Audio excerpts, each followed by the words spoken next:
Mass మహారాజా cinema అంటేనే ఒక craze ఉంటుంది, ఒక రేంజ్ ఉంటుంది. నేనైతే చాలా చాలా ఎక్స్పెక్టేషన్తో థియేటర్కి వచ్చాను. ఇందులో ఫస్ట్గా చెప్పాల్సింది రవితేజ్ అన్న, తర్వాత మధ్యలో గడగడగడగా పేల్చే గన్నులు, తర్వాత ఓ చిన్న పాప కలిపే కుట్టి లవ్ స్టోరీ కనిపించి ఒక వ్యక్తిని చూడకుండా లవ్ చేసే, అంటే ఒక క్యారెక్టర్ని చూసి లవ్ చేసే అమ్మాయిలోని స్వచ్ఛమైన ప్రేమ. ఇంకా ఇంకా పచ్చికి చెప్పాలంటే ఒక చిన్న అబ్బాయి పబ్జీ ఆడుకునే గేమ్లో సినిమా సగం చెప్పేయడం, మధ్యలో వచ్చే మహంకాళి జాతర లాంటి ఒక గన్ ఫైరింగ్, ఒక ఫైట్, ఎలివేషన్స్ చాలా హైప్ని ఇచ్చేసాయి సినిమాకి. చాలా అంటే చాలా ఎంజాయ్ చేస్తారు థియేటర్కి వెళ్ళిన వాళ్ళు. ఇందులో ఒక ఫైట్ ఉంటుంది ఎస్పెషల్లీ, ఆ ఫైట్ ఒక్కటి సినిమాని హై స్టాండర్డ్కి తీసుకెళ్ళిపోయింది. చాలా అంటే చాలా ఎలా ఉంటుంది, ఒక నేచురల్గా ఒక టెక్నాలజీని యూజ్ చేసి చేశారు అనే ఫీల్ అయితే వస్తుంది ఇందులో. దీంట్లో నాకు బాగా అనిపించింది ఒక తీసిన 2 సాంగ్స్ కూడా ఆ సింక్కి ఎగ్జాక్ట్గా కుదిరిపోవడం, ఆ సాంగ్స్లో మనం దూరిపోయి ఫీల్ అయ్యేలాగా రావడం, ఇది చాలా ఎలివేషన్ ఇచ్చింది. నేను చెప్పాలనుకున్న మెయిన్ పాయింట్ ఏంటంటే ఫస్ట్ హాఫ్ కొంచెం స్లోగా ఉంటుంది, స్టోరీ అప్పటికి రివీల్ అవ్వదు. సో ఆ చిన్న క్యూరియాసిటీ మెయింటైన్ చేస్తారు. అరే ఇలా జరుగుతుంది, ఏమై ఉంటుంది, అరే ఎందుకు ఇలా చేస్తున్నాడు ఏంటి అనేది కొంచెం అనిపిస్తుంది. ఇందులో మా అను కూడా ఉంది, ఒక జర్నలిస్ట్ క్యారెక్టర్ అయితే చేయడం జరిగింది అను కూడా. బట్ అను క్యూట్గా చేస్తుంది, క్యూట్గా ఉంటుంది కాబట్టి సో ఆవిడ గురించి ఎక్కువ మాట్లాడడానికి అంతకేం అనిపించలేదు నాకు. ఇందులో మాట్లాడేసిన ఒక చిన్న పాప ఒక మహా అంటే ఒక 2 minutes ఉండొచ్చు, బట్ ఆ క్యూట్ మాటలతో చాలా అట్రాక్ట్ చేసేసింది ఆ పాప. ఆ వాళ్ళిద్దరిని కలిపేటప్పుడు తను చెప్పే డైలాగ్స్ కానీ ఇవి చాలా అట్రాక్ట్ అవుతుంది. బట్ ఇందులో నేను చెప్పాలనుకుంటుంది ఏంటంటే రవితేజ గారికి ఇచ్చిన ఎలివేషన్ కేజీఎఫ్లో యష్ గారికి ఇచ్చిన ఎలివేషన్ టైప్లో ఇవ్వాలనుకున్నారు, బట్ అది అక్కడక్కడ వర్కౌట్ అవ్వలేదేమో అనే ఫీలింగ్ అయితే నాకు అనిపించింది. ఆ ఎలివేషన్ సీన్స్లో ఆ బ్యాక్గ్రౌండ్లో వచ్చే మ్యూజిక్కి, ఇక్కడ వచ్చే సీనరీకి అక్కడక్కడ బట్ కొన్ని సెట్ అయ్యాయి, కొన్ని అక్కడక్కడ సెట్ అవ్వలేదు, అవి కొంచెం మైనస్ అనిపించింది. సినిమా ఓవరాల్గా బాగుంది, థియేటర్కి వెళ్ళండి, బట్ మా రవ్వన్నకి సపోర్ట్ చేయండి. Thank you. ఫస్ట్ హాఫ్ చూడకుండా సెకండ్ హాఫ్ చూసినా, లాస్ట్ 20 నిమిషాలు సినిమా చూసినా ఏ సినిమా అయినా అర్థమైపోతుంది. ఎందుకంటే స్టార్టింగ్ నుంచి తీసుకొచ్చేది లాస్ట్లో కన్క్లూజన్ ఇవ్వడానికి, బట్ ఆ ఒక్క సీన్ చూసినా సినిమా అర్థమైంది. బట్ ఫస్ట్ నుంచి చూస్తేనే ఎంజాయ్ చేసినట్టు ఉంటుంది. ఒక ప్రాపర్ అన్న పెరుగు వేసుకొని అన్నం తిన్నట్టే, కానీ పప్పు తిని రసం తిని తర్వాత కొంచెం ఏదైనా పచ్చడి తిని తర్వాత మజ్జిగలో తింటే ఫుల్ మీల్ కంప్లీట్ అవుతుంది. బట్ డైరెక్ట్ మజ్జిగలో దూరిపోతే మీల్ కంప్లీట్ అవ్వదు. షో అజయ్ గారికి ఆయన క్యారెక్టర్ చాలా బాగా అనిపించింది. అంటే సింపుల్ క్యారెక్టర్, ఒక మంచి ఎమ్మెల్యే క్యారెక్టర్ చేశారు, బట్ చాలా ఫన్నీగా ఉంటుంది. ఆయన వల్లే కొంచెం కామెడీ క్రియేట్ అయింది అక్కడక్కడ, అదైతే నాకు బాగా అనిపించింది. బ్రో ఈ విషయం చెప్తున్నా, సాయంత్రం గుర్తు చేయి, నవ్వుకోవాలి, ఓకేనా? Thank you. ఓవరాల్గా బాగుందన్న, థియేటర్కి వెళ్ళచ్చు, నిజంగా ఎంజాయ్ చేస్తారు. బట్ కొన్ని మరి 100కి 100 ఎక్స్పెక్టేషన్తో వెళ్ళే వాళ్ళైతే కొంచెం డిసప్పాయింట్ అవుతుంది నాలాగా. అన్న సంక్రాంతికి వచ్చుంటే బాగుండేది, బట్ హనుమాన్ లెవెల్ హనుమాన్దే. ఇంకోటి అంబాజీపేట కూడా సంక్రాంతికే రావాల్సింది, అది వచ్చుంటే అది ఇంకా వేరే లెవెల్. సో ఓవరాల్గా ఓకే, బాగుంది సినిమా. రవితేజ అన్న కోసం మరీ వెళ్ళి చూడండి, బట్ మా రవ్వనికి మాత్రం సపోర్ట్ చేయాలి.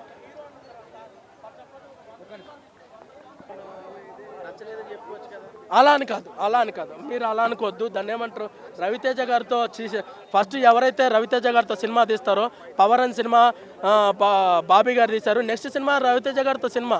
దాన్ని ఏమంటారు, రవితేజ గారు ఎవరైతే లాంచ్ చేశారో ఆ సినిమా డైరెక్టర్లతో నెక్స్ట్ పవన్ కళ్యాణ్ గారితో సినిమా ఉంటుంది.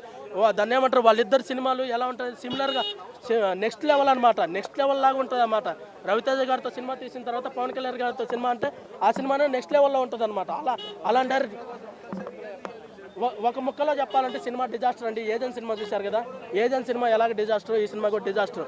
నేను దాన్ని ఏమంటారు, పాజిటివ్ రివ్యూ ఇవ్వచ్చు, పాజిటివ్ రివ్యూ ఇచ్చినంత మాత్రాన. కానీ యాజ్ ఏ సినిమా థియేటర్ల వరగా ఒక విషయం చెప్తున్నానండి, దాన్ని ఏమంటారు, ఈ సినిమాకి పెట్టిన బడ్జెట్ వచ్చేసరికి 120 కోట్లు. ఇప్పుడు సింగిల్ స్క్రీన్లు ఉంటాయి, దాన్ని ఏమంటారు, వాళ్ళు డబ్బు పెట్టి కొనుక్కొని డిస్ట్రిబ్యూటర్ల దగ్గర నుంచి సినిమా ఆడించుకుంటారు. వాళ్ళకి డబ్బులు రావాలంటే ఈ సినిమాకి డబ్బులు రావాలని నేను మనస్ఫూర్తిగా కోరుకుంటున్నాను. ఎందుకంటే ఈ సినిమాకి పోటీ ఏం లేదు. లాల్ సలాం అని చెప్పేసి రజనీకాంత్ గారు క్యామియో అపియరెన్స్ చేసిన ఒక సినిమా ఒకటి రిలీజ్ అయిందనమాట ఈ సినిమాతో పాటు. అంతే తప్ప ఈ సినిమాకి ఎలాంటి పోటీ లేదు. పెట్టిన డబ్బు రావాలని నేను మనస్ఫూర్తిగా కోరుకుంటున్నాను. Thank you. ఫ్యాన్స్ కూడా నచ్చదండి, దాన్ని ఏమంటారు, సినిమా సినిమా నచ్చపోవడానికి కారణం ఏంటంటే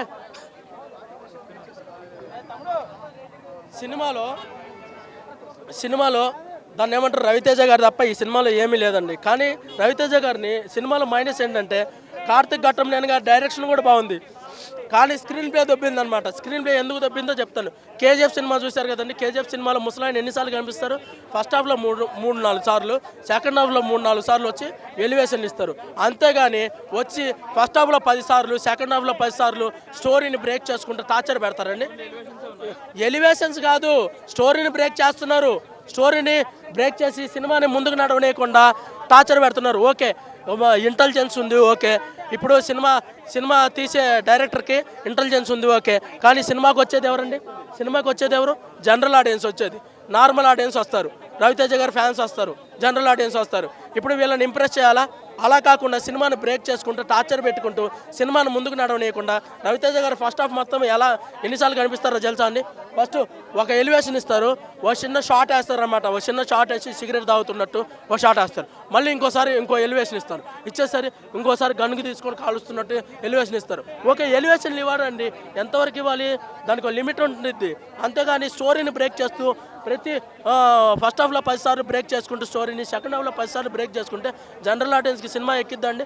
అసలు లోపల ఓపెన్గా చెప్పేస్తున్నానండి. దాన్ని ఏమంటారు? నేను పవన్ కళ్యాణ్ గారి ఫ్యాన్ అండి, పవన్ కళ్యాణ్ గారి ఫ్యాన్. కానీ అలాంటప్పుడు దాన్ని ఏమంటారు? నేను రవితేజ గారి సినిమాలు, నేను మాస్ మహారాజా గారి సినిమాలు కూడా చూస్తాను. దాన్ని ఏమంటారు? మాస్ మహారాజా అంటే చాలా మంచి సినిమాలు ఇస్తారు, ఓకే. కానీ ఇక్కడ దెబ్బ కొట్టింది ఏంటంటే రవితేజ గారు తప్పేం లేదు, సినిమా తప్పంతా స్క్రీన్ ప్లే. ఇది స్క్రీన్ ప్లే చాలా దారుణంగా ఉందన్నమాట. దాన్ని ఏమంటారు? టార్చర్గా ఉంది లోపల. కానీ యాజ్ ఎ థియేటర్ల వరకు చెప్తున్నాను, సినిమా థియేటర్లో బతకాలి, సింగిల్ సినిమా థియేటర్లో బతకాలి. చిన్న ఊర్లలో ఉంటాయి. ఎగ్జాంపుల్ దాన్ని ఏమంటారు? స్టోరీ పాయింట్ అర్థమైందండి. దాన్ని ఏమంటారు? ఇల్లీగల్ గన్స్ ఉంటాయి. ఇల్లీగల్ గన్స్ వల్ల దాన్ని ఏమంటారు? ఆయన లవర్ చనిపోతే ఆ ఇల్లీగల్ గన్స్ అనేవి వాటన్నిటిని దాన్ని ఏమంటారు? బ్యాన్ చేయాలని చెప్పేసి ఆయన వాటికి వ్యతిరేకంగా ఈయన చేస్తుంటారనమాట. ఇల్లీగల్ గన్స్ అనేవి దాన్ని ఏమంటారు? మార్కెట్లోకి రాకూడదు, జనాల చేతిలోకి రాకూడదు, వస్తే అమాయకమైన ప్రజలు చనిపోతారు అనేది పాయింట్. ఓకే, పాయింట్ బాగుంది, స్క్రీన్ ప్లే బాగాలేదు. అవన్నీ బాగున్నాయండి. దాన్ని ఏమంటారు? కొన్ని సీన్స్ బాగున్నాయి. తాగొచ్చా అంటే ఇవన్నీ సినిమా కదండి. సినిమాలో ఇప్పుడు యానిమల్ సినిమా చూశారు, హెలికాప్టర్లో శోభనం చేసుకుంటాడు. హెలికాప్టర్లో శోభనాలు చేసుకుంటారా? అంతే. దాన్ని ఏమంటారు? ఇవన్నీ సిల్లీ రీజన్స్ పట్టించుకోకూడదు. దాన్ని ఏమంటారు? హెలికాప్టర్ని అలా వదిలేసి వీళ్ళు శోభనం చేసుకుంటుంటారు, అది వెళ్ళిపోతూ ఉంటుంది. దానికి డ్రైవర్ ఉండడు, ఎవడు ఉండడు, సాంగ్ మళ్ళీ. ఇవన్నీ సినిమాలో జరుగుతాయి అంతే, ఇవన్నీ పట్టించుకోకూడదు. ఇంకా అదండి రవితేజ గారి ఫ్యాన్స్కి. దాన్ని ఏమంటారు? రవితేజ గారు తప్ప ఈ సినిమాలో ఏం లేదు, ఒకసారి సినిమా చూడొచ్చు, అది చెప్పేది. అజయ్ ఘోష్ గారు చెప్పాలి. అజయ్ ఘోష్ గారు, శ్రీనివాసరెడ్డి గారి క్యారెక్టరు, దాన్ని ఏమంటారు? అప్పట్లో రావు గోపాలరావు గారు, దాన్ని ఏమంటారు? అల్లు రామలింగయ్య గారు ఎలా ఉంటారో అలాగే అజయ్ ఘోష్ గారు, శ్రీనివాసరెడ్డి గారి క్యారెక్టరు ఈ సినిమాలో చాలా కామెడీ ఏదన్నా ఉందంటే ఈ సినిమాలో వాళ్ళిద్దరు కామెడీ అండి. వాళ్ళిద్దరిని చూసినప్పుడల్లా వాళ్ళిద్దరు చేసే కామెడీ వల్ల సినిమా అనేది కొంచెం హ్యాపీగా ఎంజాయ్ చేయొచ్చు అనిపించిద్దండి, ఎంటర్టైనింగ్గా ఉంటుంది. ఈ సినిమా కనుక దాన్ని ఏమంటారు? సంక్రాంతికి వచ్చింటే సంక్రాంతి ఆగిపోయి ఉండేది. ఓపెన్గా చెప్తున్నారు కదా, హనుమాన్ దెబ్బకి కుదేలు అయిపోయి ఉండేది. అసలే 4 సినిమాలు రిలీజ్ అయినాయి, ఇది 5వ సినిమా రిలీజ్ అయింటే కుదేలు అయిపోయింది. ఇప్పుడు సింగిల్ రిలీజ్ అనుకుంటా, తెలుగులో సింగిల్ రిలీజ్, తెలుగు సినిమాలో సింగిల్ రిలీజ్. ఈ వారం రోజుల్లో పెట్టిన డబ్బులు రావాలని నేను మనస్ఫూర్తిగా కోరుకుంటున్నాను. ఒక ముక్కలో చెప్పాలంటే ఈ సినిమా ఒక డిజాస్టరు, మరో ఏజెంట్ సినిమా. ఇదిగో సరే, నేను దాన్ని ఏమంటారు? ఈ సినిమా చూడండి, ఫ్లాప్, అట్ర ఫ్లాప్ సినిమా. ఓపెన్గా చెప్పేస్తున్నారు, లోపల టార్చర్ అనుభవిస్తున్నారు. అది. Thank you. హిట్ అయితే కాదన్న, జస్ట్ అబోవ్ యావరేజ్ ఉంది. అది కూడా అబోవ్ యావరేజ్ ఎందుకంటే ఎలివేషన్ సీన్స్ చాలా బాగున్నాయి. ఫస్ట్ సీన్ నుంచి లాస్ట్ ఫ్రేమ్ వరకు ఎలివేషన్ మొత్తం డైలాగ్స్తో ఎలివేట్ చేశారు. కాకపోతే ఏంటంటే ఆ ఎలివేషన్ తగ్గ జస్టిఫికేషన్ ఇవ్వలేకపోయారు. అది కూడా ఇచ్చుంటే ఇంకొంచెం బాగుండేది. ప్రతి సినిమా ఇప్పుడు సైంధవ్ అయినా ఇవన్నీ ఏం చేస్తున్నారంటే ఒక ఫస్ట్ పార్ట్ తీసి అందులో ఎలివేషన్స్ ఇచ్చేసి దాని జస్టిఫికేషన్ లేకుండా సెకండ్ పార్ట్ వచ్చి చూసుకుని చెప్తున్నారు. సో దానివల్ల ఏంటంటే సినిమా బయటకు వచ్చే ఆడియన్స్కి సాటిస్ఫాక్షన్ లేకుండా పోతుంది. దానివల్ల అంత ఆడియన్స్ అయితే సాటిస్ఫై అవ్వడం వల్ల అంత ఎక్కట్లేదు సినిమా. సో అది కాకుండా సినిమా విషయానికి వస్తే రవితేజ గారు మేకవర్ అయినా, రవితేజ గారి పర్ఫార్మెన్స్ అయినా సరే చాలా బాగున్నాయి. అవి కాకుండా డైరెక్టర్ అది తన డైరెక్షన్ అయినా సరే తన ఎడిటింగ్ చేశాడు. ఎడిటింగ్ అయినా సరే కొత్తగా ఉంది. తెలుగులో ఎలాంటి ఎడిటింగ్ చాలా తక్కువ వస్తుంటే ప్యారల్గా రన్ అయ్యే స్క్రీన్ ప్లే అయినా సరే అదైనా సరే.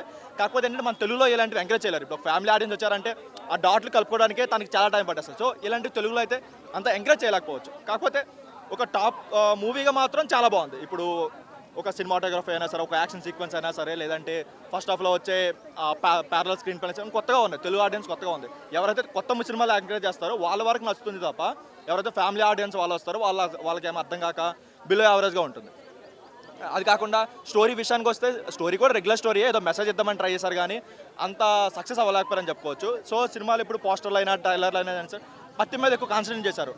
పత్తి సాటిస్ఫాక్షన్ దాని గురించి కూడా ఒక సాటిస్ఫాక్షన్ అయితే ఇవ్వలేకపోయారు. ఆ కంటిన్యూషన్ అయితే ఇవ్వలేకపోయారు. కాకపోతే ఏంటంటే సెకండ్ హాఫ్లో ఉంటుంది, సెకండ్ పార్ట్లో ఉంటుంది, అక్కడ చూసుకుని అన్నట్టు వదిలేశారంట. స్టోరీ కూడా జస్ట్ రెగ్యులర్ స్టోరీ, అంతా ఏం లేదు. ఒక డైరెక్షను, రవితేజ గారు మేకోవరు, తన డైలాగ్ డెలివరీ అయినా సరే, లేదంటే చుట్టుపక్కల వాళ్ళు లేపే ఆ సీన్స్ అయినా సరే, ఆ డైలాగ్స్ అయినా చాలా బాగున్నాయి. ఫస్ట్ నుంచి లాస్ట్ ఫ్రేమ్ వరకు డైలాగ్స్, అన్ని డైలాగ్స్, ప్రతి డైలాగ్ కూడా ఒక తోటలా పేలింది. అది తీసేస్తే ఇప్పుడు కేజీఎఫ్లో, సలార్లో, లేదంటే విక్రమ్లో ఏవైతే ఎలివేషన్స్ అలాంటి సీన్స్ ఉంటాయో సేమ్ సీన్స్ ఇందులో కూడా రిపీట్ చేస్తారు. మనం అవి చూసి అది ఓటీటీలో చాలాసార్లు చూసాం కాబట్టి మనకి ఇక్కడ బోర్ కొట్టచ్చు. కాకపోతే వన్స్ ఇది ఓటీటీలోకి వస్తే మాత్రం దీన్ని అండర్ రేట్ అంటారు. కాకపోతే థియేటర్లో మాత్రం ఎవరు ఎంకరేజ్ చేసే ఛాన్సెస్ చాలా తక్కువ.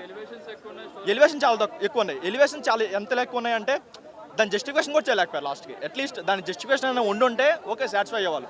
ఇప్పుడు కేజీఎఫ్ 1లో ఎలివేషన్స్ పెట్టారు, కేజీఎఫ్ 2లో దాని జస్టిఫికేషన్ ఇచ్చారు. తను ఎంత పెద్ద క్యారెక్టర్ అని చెప్పి దాని జస్టిఫికేషన్ ఇచ్చారు. ఇలాంటి జస్టిఫికేషన్ కూడా ఇచ్చుంటే బాగుండేది. ఏదో ఈగల్ టైటిల్ ఏంటంటే తన ఇది వచ్చేసి పైనుంచి షూట్ చేయడం అనమాట. సో అలాంటి దానివల్ల ఏదో వాళ్ళ ఎలివేషన్ కూడా దానికోసం వాడుకున్నారు తప్ప దానికి కూడా అంత జస్టిఫికేషన్ ఏమి ఇవ్వలేకపోయారు. మేబీ దాని జస్టిఫికేషన్ పార్ట్ 2లో ఇస్తారేమో. పార్ట్ 2 ఒకటి పెట్టారు, యుద్ధకాండ అని చెప్పి. ఒక హీరోయిన్ తను కంప్లీట్గా సైడ్ క్యారెక్టర్ అన్నట్టు. ఇప్పుడు అనుపమాది మొత్తం ఇన్వెస్టిగేషన్ ఆ బ్యాక్గ్రౌండ్లో నడుస్తుంది. తనకి హీరోకి అసలు ఒక సీన్ కూడా లేదు. మేబీ సెకండ్ పార్ట్లో వాళ్ళిద్దరికి లింక్ ఏమైనా పెడతారేమో తెలియదు. అండ్ సెకండ్ హీరోయిన్ పార్ట్కి వచ్చేసరికి ఒక సాంగ్, 2-3 సీన్స్ తప్ప సెకండ్ హీరోయిన్ పెద్ద ఏం లేదు. తన క్యారెక్టర్ కూడా మధ్యలోనే అయిపోతుంది. సెకండ్ హాఫ్ యాక్షన్ సీక్వెన్స్ బాగున్నాయి. ఫస్ట్ హాఫ్ కొంచెం ఆ లవ్ స్టోరీ కొంచెం ల్యాగ్ ఉంది కానీ అది కొంచెం పక్కన పెడితే సెకండ్ హాఫ్ బాగుంది. సెకండ్ హాఫ్ ఫస్ట్ హాఫ్తో కంపేర్ చేస్తే బాగుంది. ఫస్ట్ హాఫ్లో ఏంటంటే మొత్తం స్టోరీ డ్రివెన్ పైన ప్యారలల్ స్క్రీన్ పై రన్ అవుతుంటుంది. సో దానివల్ల ఏంటంటే అంత ఎడిక్ట్ అవ్వలేకపోతుంది సినిమాకి. సో కాకపోతే క్లైమాక్స్కి వచ్చేసి నార్మల్ పీపుల్కి అర్థం అవ్వడం చాలా కష్టం. ఎందుకంటే ఆ డాట్స్ కలుపుకుంటూ ఎక్కడేమవుతుంది అన్ని వెతుక్కోవడానికి నార్మల్ ఆడియన్స్కి ఇప్పుడు మాసెస్ అయినా, ఇప్పుడు రవితేజ గారు అంటే మాసెస్ ఎక్కువ ఉంటారు. సో వాళ్ళకి అంత ఎక్కకపోవచ్చు. బీసీ సెంటర్లో అంత యాక్సెప్ట్ చేయకపోవచ్చు.